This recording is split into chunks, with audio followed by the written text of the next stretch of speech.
The Libyan government says it will not send Gadaffi's son, Saif al-Islam, to The Hague and will try him at home. That's despite the International Criminal Court's demands to hand him over to Europe amid fears he could be lynched like his father. Saif Gadaffi was seized along with two of his aides while attempting to flee to neighbouring Niger. Libyan authorities want him tried on charges that potentially carry the death penalty. Well, to discuss Saif Gadaffi's fate, we can now talk with Adrian Salbuchi. He's a political analyst and author from Buenos Aires. Well, Libyan rulers are insisting on trying him at home. Would any forthcoming trial be a fair one, Adrian, given the facts about what happened to his father? Well, after seeing what happened to Muammar Gaddafi, I would hate to be in Saif al-Islam Gaddafi's shoes.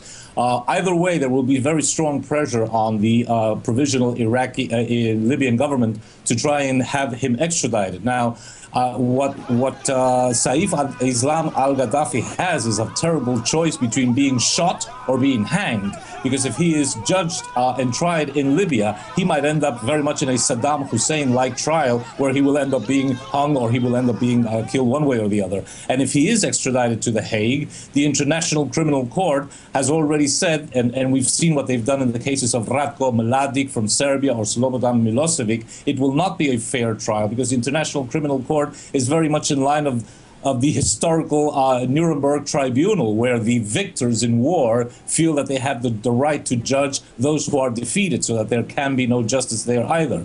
Now, Luis Moreno Ocampo, the prosecutor for the International Criminal Court, has issued an international warrant against Saif Islam Gaddafi because of, quote, he is an indirect co-perpetrator of murder and crimes against humanity. Along those lines, I think we should also include George W. Bush, Obama, Tony Blair, Hillary Clinton, who laughed when she heard of Gaddafi's murder, Sarkozy, Cheney, Rumsfeld, Ehud Barak, and Netanyahu, at least on the list of people to be judged in the International Criminal Court.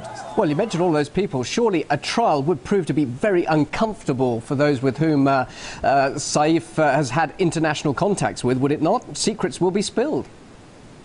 Absolutely, and that's where I fear that one way or the other, they will silence Gaddafi's son, as has been a constant throughout history. Every time somebody survives who may speak and give uncomfortable declarations. We've seen it very violently in the case of Lee Harvey Oswald. We've also seen the case of James Earl Ray, who killed Martin Luther King. We've seen it in the case of Rudolf Hess from World War II, who very strangely committed suicide during the British watch in Spandau prison in 1987.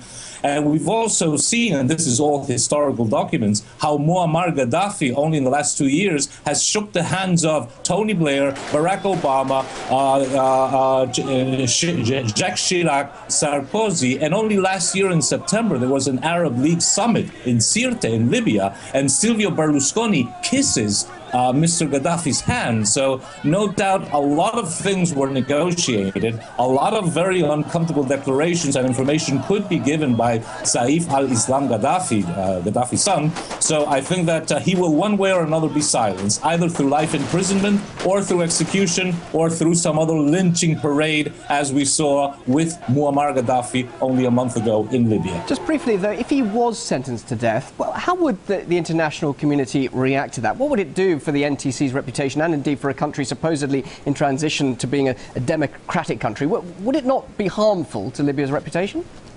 Well, but I don't think anybody cares about what Libya's reputation ends up being or not. This basically has to do with oil. It basically has to do with Muammar Gaddafi's idea of introducing a gold dinar. And it has to do with the fact that under Gaddafi, Libya's central bank was independent of the international banking cartel. So justice is not part of the formula. The international global power elite couldn't care much what the image of Libya will be or will not be. Besides, executions on the part of democracies, as we see in the United States, is an everyday occurrence, so it will be just one execution more. Adrian, always good to talk to you on these matters. Thank you very much indeed for your time. Adrian Salbuchi, political analyst and author from Buenos Aires. Thank you.